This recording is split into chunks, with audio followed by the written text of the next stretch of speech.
ನಮ್ಮ ತಂದೆ ನಾವೆಲ್ಲರೂ ನಿತ್ಯಾನಂದ ಭಗವಾನ್ ಗಣೇಶ್ ಪುರಿ ಅವ್ರ ಡಿವೋಟೀಸು. ಮೊದಲು ನನ್ನ ಗುರುಗಳು ಮಾತ್ರ ನನ್ನ ಗುರುಗಳು, ಎಲ್ಲರ ಗುರುಗಳಲ್ಲ ಅಂತ ನಾನು ಅನ್ಕೊಂತಿದ್ದೆ. ನಾನು ಅವಾಗ ಗುರುನಾಥರಿಗೆ ಬುಕ್ ಓದ್ತಾ ಕುತ್ಕೊಂಡಳು, ಮನಸ್ಸಲ್ಲೇ ಒಂದು ಪ್ರಾರ್ಥನೆ ಮಾಡಿದೆ. ಅದು ನನ್ನ ಗುರುನಾಥರ ಪ್ರಥಮ ಭೇಟಿ. ಗುರುನಾಥರ್ ನಂಗೆ ಹಣ್ಣು ಕೊಟ್ರಲ್ಲ ಎಲ್ಲಿ ಸರಜಕ್ಕ ಅಂತ ನಂಗೆ ವಿನಯ್ ಗುರುಜಿ ಕೇಳಿದ್ರಲ್ಲಿ. ನನಗೆ ಎಲ್ಲದಕ್ಕಿಂತ ದೊಡ್ಡ ಸಂತೋಷ ಅಂದ್ರೆ ಗುರುನಾಥರ ಬಾಯಾಗ ನನ್ನ ಹೆಸರು ಬಂತಲ್ಲ. 2 ಸತಿ ಅನ್ಕಂಡೆ, ಆದ್ರೆ ನನ್ನ ಇದ್ದಲ್ಲಿಂದ ಅವ್ರಿಗೆ ಕೈ ಮುಗ್ದೆ ಹತ್ರ ಹೋಗಿ ನಮಸ್ಕಾರ ಮಾಡ್ಬೇಕು ಅನ್ನಷ್ಟು ಬುದ್ಧಿ ನನ್ಗಿಲ್ಲ. ಅದನ್ನ ಗುರುಗಳೇ ಹಿಂಗ್ ಮಾಡ್ಸಿದ್ದು ಅಂತ ನಂಗೆ ಆಮೇಲೆ ರಿಯಲೈಸ್ ಆಗುತ್ತೆ. ಅದು ಜಗತ್ತಿಂದು ಮಾಯೆ ಒಳಗೆ ನಾವೆಲ್ಲರೂ ಸಿಕ್ಕೊಂಡಿರ್ತೀವಿ, ಅದಕ್ಕಲ್ಲಿ ಇಫೆಕ್ಟ್ ಆಗೋದು. ಎಷ್ಟೊಂದ್ ಸತಿ ನನ್ನ ಮನಸ್ಸಿಗೆ ಬಂದಿದ್ದ ಬೈಯುವಂತ ಮಾತನ್ನ ನನ್ನ ಬಾಯಿಂದ ಹೊರಗೆ ಬರಕ ಗುರುಗಳು ಇವತ್ತಿಗೂ ಬಿಟ್ಟಿಲ್ಲ ನನ್ಗೆ.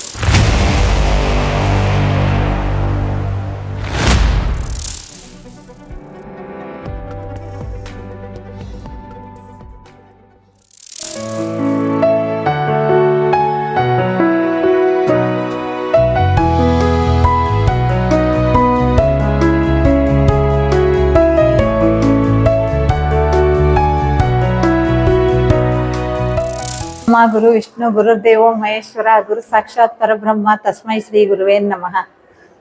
ಎಲ್ಲರಿಗೂ ನಮಸ್ಕಾರ. ನನ್ನ ಹೆಸರು ಸರೋಜಾ ಹತ್ತಿಕಾಳ್ ಅಂತ. ನಾನು ಅಡ್ವೊಕೇಟ್ ಪ್ರಾಕ್ಟೀಸ್ ಮಾಡ್ತಿದ್ದೆ ಬ್ಯಾಡಗಿಲಿ, ಈಗ ಮಾಡ್ತಿಲ್ಲ. ನಮ್ಮ ತಂದೆ ಸಿದ್ದಪ್ಪ ಹತ್ತಿಕಾಳ್ ಅಂತ. ನಮ್ಮ ತಂದೆ ನಾವೆಲ್ಲರೂ ನಿತ್ಯಾನಂದ ಭಗವಾನ್ ಗಣೇಶ್ ಪುರಿ ಅವ್ರ ಡಿವೋಟೀಸು. ನಾವು ನಮ್ಮ ಮನೆಯಲ್ಲೇ ನಿತ್ಯಾನಂದ ಧ್ಯಾನ ಮಂದಿರ ಅಂತ ನನ್ನ ತಂದೆ ಮಾಡಿದ್ದಾರೆ. ನನ್ನ ತಂದೆ ಈಗಿಲ್ಲ, ನಾನು ಅಲ್ಲಿದ್ದೀನಿ. ನಾವು ಭಗವಾನ್ರ ನಾಮ ಜಪದಲ್ಲಿರೋದ್ರಿಂದ, ಭಗವಾನ್ರ ಸೇವೆಯಲ್ಲಿರೋದ್ರಿಂದ ಅವಧೂತರ ಬಗ್ಗೆ ನನಗೀಗ ಇತ್ತೀಚೆಗೆ ಸ್ವಲ್ಪ ಗೊತ್ತಾಗ್ತಿದೆ. ನಾನು ಅವರಿಗೆ ಮೊದಲು ನನ್ನ ಗುರುಗಳು ಮಾತ್ರ ನನ್ನ ಗುರುಗಳು, ಎಲ್ಲರ ಗುರುಗಳಲ್ಲ ಅಂತ ನಾನು ಅನ್ಕೊಂತಿದ್ದೆ. ನನಗೆ ಸಕ್ರಾಯಪಟ್ಟಣ ಅವಧೂತರು ದೇಹ ಸಮೇತ ಇದ್ದಾಗ ನಂಗೆ ಪರಿಚಯ ಇಲ್ಲ, ಆದ್ರೆ ಅವ್ರ ಹೆಸರು ಕೇಳಿದ್ದೆ ನಾನು. ಅಕಸ್ಮಾತ್ತಾಗಿ ಬೆಂಗಳೂರು ಅನಂತರಾಮ್ ಅವ್ರು ಬರೆದಿದ್ದು ಗುರುನಾಥರ ಸನ್ನಿಧಿಯಲ್ಲಿ ಬುಕ್ ನಂಗೆ ಸಿಕ್ತು. ಅದು ಭದ್ರಾವತಿಲೇ ಸಿಕ್ತು ಅನ್ಕಂತೀನಿ. ಅವಾಗ ಅದನ್ನ 1-2 ಓದ್ತಿದ್ದಂಗೆ ನನ್ನ ತಂದೆನೂ ಅವಧೂತರು. ಅವರೆಲ್ಲ ಮಾತಾಡಿದ್ದು ನನ್ನ ತಂದೆ ಮಾತಾಡಿದ ಥರನೇ ಇತ್ತು ಅದರಲ್ಲಿ. ನಾನು ಅವಾಗ ಗುರುನಾಥರಿಗೆ ಬುಕ್ ಓದ್ತಾ ಕುತ್ಕೊಂಡಳು, ಮನಸ್ಸಲ್ಲೇ ಒಂದು ಪ್ರಾರ್ಥನೆ ಮಾಡಿದೆ. ನೀವೆಲ್ಲ ಮಾತಾಡಿದ್ದು ಅಪ್ಪಾಜಿ ಮಾತಾಡಿದ ಥರನೇ ಇದೆ, ನಿಮ್ಗೆ ನಾನು ಅಪ್ಪಾಜಿ ಅಂತ ಕರಿಬೋದಾ ಅಂತ ಗುರುನಾಥರ ಹತ್ರ ನಾನು ಮನಸ್ಸಿಂದ ಪ್ರೇಯರ್ ಮಾಡ್ಕೊಂಡೆ. ಮಾಡಿದ ತಕ್ಷಣ ನನಗೆ ಗುರುನಾಥರ ದರ್ಶನ ಆಯ್ತು. ತಕ್ಷಣ ಅವರು ಕರಿಯವ್ವ ಅಂತ ಹೇಳಿದ್ರು. ಇದು ನಂಗೆ ಫಸ್ಟ್ ಗುರುನಾಥರ ದರ್ಶನ ಆಗಿದ್ದು. ಅದು ನನ್ನ ಗುರುನಾಥರ ಪ್ರಥಮ ಭೇಟಿ. ಆಮೇಲೆ ಸ್ವಲ್ಪ ದಿನ ಆದ್ಮೇಲೆ ನಾನು ತುಂಬಾ ಸತಿ ವೇದಿಕೆಗೆ ಹೋಗಿದ್ದೀನಿ. ನಾನು ವೇದಿಕೆಗೆ ಹೋಗ್ತಿದ್ದಂಗೆ ಬೀಗ ಹಾಕಿತ್ತು. ನಾನು ದೂರ ಇದ್ದೆ. ವೇದಿಕೆ ಒಳಗಿಂದ ಒಂದು ಹಣ್ಣು ಉರುಳಿ ಬಂದು ನನ್ನ ಹತ್ರ ಬಿತ್ತು. ಅದು ಗುರುನಾಥರೇ ಕೊಟ್ಟಿದ್ದು ಅನ್ಕಂಡೆ ನಾನು. ತಿರುಗಿ ನಾನು ಅಲ್ಲಿಂದ ಗೌರಿಗದ್ದೆಗೆ ಹೋದೆ. ಗುರುನಾಥರ್ ನಂಗೆ ಹಣ್ಣು ಕೊಟ್ರಲ್ಲ ಎಲ್ಲಿ ಸರಜಕ್ಕ ಅಂತ ನಂಗೆ ವಿನಯ್ ಗುರುಜಿ ಕೇಳಿದ್ರಲ್ಲಿ. ಇಲ್ಲಿದೆ ಗುರುಜಿ, ನಾ ಕೊಟ್ಟಾಗೆ ಅನ್ಕೊಂಡಿದ್ದೆ ನಿಮ್ಗೆ ಕೊಟ್ಟಾರ ಅಂತ. ಯಾಕಂದ್ರೆ ನನಗೆ ಯಾವ ಗುರುಗಳು ಏನು ಕೊಡೋ ಪರಿಸ್ಥಿತಿ ಒಳಗೆ ನಾನಿಲ್ಲ. ವಿನಯ್ ಗುರುಜಿಗೆ ಗುರುನಾಥರು ಹಣ್ಣು ಕೊಟ್ಟಿದ್ದು ಅಂತ ನಂಗೆ ಅವ್ರು ಕೊಟ್ಟಾಗ್ಲೇ ಅನ್ಸಿತ್ತು. ಅದನ್ನ ಗುರುಜಿಗೆ ನಾನು ತಲುಪಿಸಿದೆ. ನನ್ನ ಪೋಸ್ಟ್ಮ್ಯಾನ್ ಕೆಲಸ ಮಾತ್ರ ಅಲ್ಲಿ, ಅದ್ರಾಗ ನಂದೇನು ಹೆಚ್ಚು ಕಡಿಮೆ ಇಲ್ಲ. ಪೋಸ್ಟ್ಮ್ಯಾನ್ ಕೆಲ್ಸಕ್ಕೆ ಒಂದು ಎಲಿಜಿಬಿಲಿಟಿ ಗುರುಗಳು ಕೊಟ್ಟಾರ ಅನ್ನೋದ ನಂಗೊಂದು ದೊಡ್ಡ ಸ್ಯಾಟಿಸ್ಫ್ಯಾಕ್ಷನ್ ಅವಾಗಿಂದನು. ಆಮೇಲೆ ಬೆಂಗಳೂರಿಗೆ ಒಂದ್ ದಿವಸ ಹೋಗಿದ್ದೆ. ಅನಂತರಾಮಣ್ಣ ಬಂದಿದ್ರಲ್ಲಿ ಒಬ್ರು ಮನೆಗೆ. ನಾನು ವೆಂಕಟೇಶೇಖರ್ ಅಂತ ಅವ್ರ ಮನೆಗೆ ಹೋಗಿದ್ದೆ ರಾಜರಾಜೇಶ್ವರಿ ನಗರದಲ್ಲಿ. ಅಲ್ಲಿಗೆ ಅನಂತರಾಮಣ್ಣ ಬಂದಿದ್ರು. ಅವ್ರ ಮನೆಗೆ ಕರೆದ್ರು ನನ್ಗೆ. ಅವ್ರ ಮನೇಲಿ ಬೆಲಗೂರು ಆಂಜನೇಯಂದು ಮೂರ್ತಿ ಇತ್ತು, ಉತ್ಸವ ಮೂರ್ತಿ. ಅದನ್ನ ನೋಡಕ್ ನಾನು ಹೋಗ್ಬೇಕಾಗಿತ್ತು ಅವ್ರ ಮನೆಗೆ. ಅವ್ರು ಕರೆದ ತಕ್ಷಣ ನಾನು ನಾಳೆ ಬರ್ತೀನಿ ಅಂತ ಹೇಳ್ದೆ. ಅಲ್ಲಿಗೆ ಹೋದ್ರೆ ಅವ್ರು ಹೇಳಿದ್ರು ಗುರುನಾಥರದು ನಿನ್ನೆ ಕನಸ್ನಾಗ ಬಂದಿದ್ರು.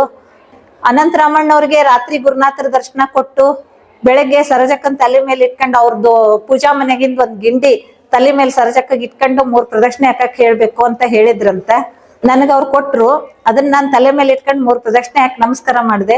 ನನಗೆ ಎಲ್ಲದಕ್ಕಿಂತ ದೊಡ್ಡ ಸಂತೋಷ ಅಂದ್ರೆ ಗುರುನಾಥರ ಬಾಯಾಗ ನನ್ನ ಹೆಸರು ಬಂತಲ್ಲ. ಅದು ಇವತ್ತಿಗೂ ನನಗೆ ನನ್ನ ಜೀವನದಾಗ ಅತಿಯಾದ ಸಂತೋಷ ಕೊಡೋವಂತ ಒಂದು ವಿಚಾರ. ಆದ್ರೆ ಆಮೇಲೆ ನನಗೆ ಇವತ್ತಿಗೂ ನಾನು ಫೀಲ್ ಆಗೋದು, ನಾನು ತಲೆ ಮೇಲೆ ಇಟ್ಕೊಂಡಿದ್ದು ಒಂದು ಸಣ್ಣದ ಹಿತ್ತಾಳೆ ಗಿಂಡಿ. ಅದು ಆದ್ರೆ ನಾನು ಎರಡು ಕೈಯಿಂದ ಅದನ್ನ ಹಿಡಿದಿದ್ದೆ. ನಾನು ಇವತ್ತಿಗೂ ನಾನು ಫೀಲ್ ಮಾಡೋದು ಎರಡು ಕೈಯಿಂದ ನಾನು ಒಂದು ಹರಿವಾಣ ಹಿಡ್ದೀನಿ, ಅದ್ರ ಗುರುನಾಥರ ಪಾದುಕೆ ಐತಿ, ನನಗೆ ಆ ಪಾದುಕೆ ಸಿಕ್ಕೈತಿ ಅಂತನ ನಾನು ಇವತ್ತಿಗೂ ಫೀಲ್ ಮಾಡೋದು. ನಾನು ಎನರ್ಜಿ ಫೀಲ್ ಮಾಡಿದ್ದು ಗುರುನಾಥರ ಪಾದದಿಂದಾನೇ ಅಲ್ಲಿಂದ ಅವತ್ತು. ಆಮೇಲೆ ಇದೆಲ್ಲ ಆದ್ಮೇಲೆ ನಾನು ಗಂಗೋತ್ರಿಗೆ ಹೋಗಿದ್ದೆ. ಗಂಗೋತ್ರಿಲಿ 2 ಸತಿ ನಂಗೆ ಗುರುನಾಥರು ದೇಹ ಸಮೇತ ದರ್ಶನ ಕೊಟ್ರು. ಆದ್ರೆ ಅವ್ರು ಸ್ವಲ್ಪ ದೂರ ಇದ್ರು. ಗುರುನಾಥರು ಅನ್ಕಂಡೆ ನಾನು 2 ಸತಿ ಅನ್ಕಂಡೆ. ಆದ್ರೆ ನನ್ನ ಇದ್ದಲ್ಲಿಂದ ಅವ್ರಿಗೆ ಕೈ ಮುಗ್ದೆ ಹತ್ರ ಹೋಗಿ ನಮಸ್ಕಾರ ಮಾಡ್ಬೇಕು ಅನ್ನಷ್ಟು ಬುದ್ಧಿ ನನ್ಗಿಲ್ಲ. ಅವ್ರ ಜೊತೆಗೆ ಸುಮಾರು ಜನ ಇದ್ರಲ್ಲಿ. ಆದ್ರೆ ನಾನು ದೇಹ ಸಮೇತ ಗುರುನಾಥರನ್ನ ನೋಡ್ದೆ ಅನ್ನೋದು ಒಂದು ನನಗೆ ಇವತ್ತಿಗೂ ನನಗೆ ದೊಡ್ಡ ಸಂಭ್ರಮ ಅದು. ಮತ್ತೆ ಗುರುನಾಥರು ನಾನು ಸುಮಾರು ಸತಿ ವೇದಿಕೆಗೆ ಹೋಗಿನಿ. ನನಗೆ ಸುಮಾರು ಬ್ಲೆಸ್ಸಿಂಗ್ ಕೊಟ್ಟಾರ, ಬಹಳಷ್ಟು ಗೈಡೆನ್ಸ್ ಕೊಟ್ಟಾರ. ನಾನು ಮಾಡೋದ್ರಾಗ ತಪ್ಪು ಸರಿ ನಂಗೆ ಹೇಳ್ಕೊಡ್ತಾರ. ನಂಗೆ ಎಲ್ಲಾ ಗುರುಗಳು ಹೇಳ್ಕೊಡ್ತಾರ. ಎಲ್ಲರಿಂದ ನಾನ್ ಮನುಷ್ಯಳಾಗಿನಿ. ಈಗ ಫಸ್ಟ್ ಮನುಷ್ಯಳಾಗಿರ್ಲಿಲ್ಲ, ಈಗ ಆಗ್ತಾ ಇದ್ದೀನಿ. ಇನ್ನೂ ಆಗ್ಬೇಕು. ನಾನು ಇವತ್ತಿಗೂ ಗುರುನಾಥರ ಹತ್ರ ಆಗ್ಲಿ ವೇದಿಕೆಗೆ ಹೋದಾಗ್ಲಿ ಯಾವುದೇ ರೀತಿ ಪ್ರೇಯರ್ ಮಾಡಿಲ್ಲ. ನನಗೆ ಜೀವನದಾಗ ಯಾವ್ದು ಸಮಸ್ಯೆ ಅನ್ಸಿಲ್ಲ ಇಲ್ಲಿವರೆಗೂ. ಟೈಮ್ ಬೀಯಿಂಗ್ ಮನುಷ್ಯನಿಗೆ ಪರಿಹಾರ ಆಗದೆ ಇರುವಂತ ಸಮಸ್ಯೆ ಯಾವುದೂ ಇಲ್ಲ. ಗುರುಗಳು ನನ್ನ ಸಮಸ್ಯೆನ ಬಗೆಹರಿಸ್ತಾರೆ ಅನ್ನೋದೇ ನನ್ನ ನಂಬಿಕೆ. ಅದ್ರ ಮೇಲೆ ನನ್ನ ಜೀವನ. ಆದ್ರೆ ಇವತ್ತಿನವರೆಗೂ ನನ್ನ ಜೀವನ ಹಂಗೆ ನಡ್ಕೊಂಡ್ ಬಂದತ್ತೆ. ಆದ್ರೆ ನಾನು ಪ್ರೇಯರ್ ಮಾಡ್ಬೇಕು, ಅದನ್ನ ಅವ್ರು ಪರಿಹಾರ ಮಾಡ್ತಾರೆ ಅಂತಲ್ಲ. ನನ್ನ ಹತ್ರ ಯಾವುದೇ ಸಮಸ್ಯೆ ಬರೋದಕ್ಕಿಂತ ಮೊದ್ಲೇ ಗುರುಗಳು 100 ಸತಿ ಹೆಲ್ಪ್ ಮಾಡ್ತಾರ. ಎಲ್ಲರಿಗೂ ಹೆಲ್ಪ್ ಮಾಡಿದ್ರೆ ಎಲ್ಲರಿಗೂ ಗೊತ್ತಾಗದ್ 1 ಸತಿ ಗೊತ್ತಾದ್ರೆ ಅವ್ರ ಪುಣ್ಯ. 99 ಸತಿ ಗುರುಗಳು ನಿಮ್ ಸಮಸ್ಯೆಯಲ್ಲಿ ನಿಮ್ ಕೈ ಹಿಡಿದು ನಡ್ಸಿದ್ದು ನಿಮ್ ಯಾರಿಗೂ ಗೊತ್ತಾಗಲ್ಲ. ನನಗೂ ಗೊತ್ತಾಗಿರಲ್ಲ. ನನಗೆ ಎಷ್ಟೊಂದು ವರ್ಷ ಆದ್ಮೇಲೆ ಅವತ್ ಹಿಂಗಾಗಿತ್ತು, ಅದನ್ನ ಗುರುಗಳೇ ಹಿಂಗ್ ಮಾಡ್ಸಿದ್ದು ಅಂತ ನಂಗೆ ಆಮೇಲೆ ರಿಯಲೈಸ್ ಆಗುತ್ತೆ. ಅದು ಜಗತ್ತಿಂದು ಮಾಯೆ ಒಳಗೆ ನಾವೆಲ್ಲರೂ ಸಿಕ್ಕೊಂಡಿರ್ತೀವಿ. ಅದಕ್ಕಲ್ಲಿ ಇಫೆಕ್ಟ್ ಆಗೋದದು. ಆದ್ರೆ ಗುರುಗಳು ಬೇಕು ಅಂತ ಹಂಬಲ ಇದ್ದವ್ರಿಗೆ ಮನಸಾರೆ ಹಂಬಲ ಇರ್ಬೇಕು. ಒಂದು ನಿಮ್ ಬೇಡಿಕೆ ನ್ಯಾಯಸಮ್ಮತ ಇರ್ಬೇಕು, ಧರ್ಮ ಸಮ್ಮತ ಇರ್ಬೇಕು. ಅದನ್ನ ಕೊಡಕ್ ನೀವು ಎಲಿಜಿಬಲ್ ಇರ್ಬೇಕು. ಅವಾಗ ಗುರುಗಳು ನಿಮ್ಗೆ ಖಂಡಿತ ಸಿಗ್ತಾರೆ. ನಾವು LKG ಕ್ಲಾಸ್ನಾಗಿದ್ದು ನನಗೆ PhD ಸರ್ಟಿಫಿಕೇಟ್ ಬೇಕಂದ್ರೆ ಯಾರಿಗೂ ಕೊಡಕ್ಕಾಗಲ್ಲ, ಕೊಡಲ್ಲ ಅವರು. ಮತ್ತೆ ಗುರುಗಳ ಹತ್ರ ಇರೋದು ಹೆಂಗೆ ಅಂದ್ರೆ, ಮಳೆ ಬಂದಾಗ ನಾವು ಛತ್ರಿ ಹಿಡ್ಕೊಂಡ್ ನಡೆಯೋದ್ ಹೆಂಗಿರ್ತತಿ, ವಿದೌಟ್ ಛತ್ರಿ ನಡೆಯೋದ್ ಹೆಂಗಿರ್ತತಿ, ಹಂಗ ಗುರುಗಳು ನಮ್ಮ ಮೇಲೆ ಛತ್ರಿ ಆಗಿರ್ತಾರ. ಬಿಸ್ಲಾಗ ಅವ್ರು ನೆಳ್ಳಾಗಿರ್ತಾರ. ನಮ್ ಮಳೆ ಬರ್ಲಿಲ್ದಂಗ, ಬಿಸ್ಲು ತಾಗ್ಲಿಲ್ದಂಗ ನಮ್ಮನ್ ಕಾಯೋದು ಅವರು. ನನ್ನ ವೈಯಕ್ತಿಕವಾಗಿ ನಾನ್ ಅನ್ಭವಿಸೋದು ಅಂದ್ರೆ, ನನ್ ಮೊದ್ಲಿಂದ ತುಂಬಾ ಸಿಟ್ಟಿಂದ ವ್ಯಕ್ತಿತ್ವ ನಂದು. ನಾನು ಯಾರಿಗಾರು ಬೈಬೇಕು ಅಂದಾಗ ನನಗ್ ಕಂಟ್ರೋಲ್ ಇರ್ತಿರ್ಲಿಲ್ಲ. ಎಷ್ಟೊಂದ್ ಸತಿ ನನ್ನ ಮನಸ್ಸಿಗೆ ಬಂದಿದ್ದ ಬೈಯುವಂತ ಮಾತನ್ನ ನನ್ನ ಬಾಯಿಂದ ಹೊರಗೆ ಬರಾಕ ಗುರುಗಳು ಇವತ್ತಿಗೂ ಬಿಟ್ಟಿಲ್ಲ ನನ್ಗೆ. ನನ್ನ ಮತ್ತೊಬ್ಬರ ದೃಷ್ಟಿ ಒಳಗ ಕೆಟ್ಟ ಆಗ್ಲಿಲ್ದಂಗ ಕಾಯ್ದಿದ್ದು ನನ್ನ ಗುರುಗಳೇ ಅಂತ ನಂಗೆ 100ಕ್ಕೆ 100 ನಂಬಿಕೆ. ಗುರುನಾಥರು ನನ್ನ ಸಂಪರ್ಕಕ್ಕೆ ಬಂದಾಗ ನನಗೆ ಸಿಕ್ಕಂತ ಅನುಭವವನ್ನ ನಿಮ್ಮೊಂದಿಗೆ ಹೇಳ್ಕೊಂಡಿನಿ.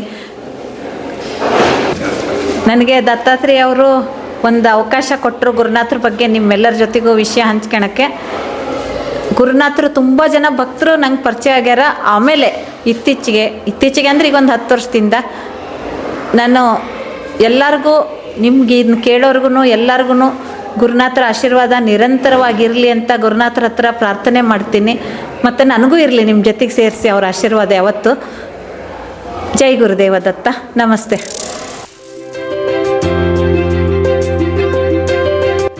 ದಯಮಾಡಿ ಲೈಕ್ ಮಾಡಿ, ಶೇರ್ ಮಾಡಿ, ಸಬ್ಸ್ಕ್ರೈಬ್ ಮಾಡಿ, ಮರೆಯದೆ ಬೆಲ್ ಬಟನ್ ಒತ್ತಿ. ಧನ್ಯವಾದಗಳು.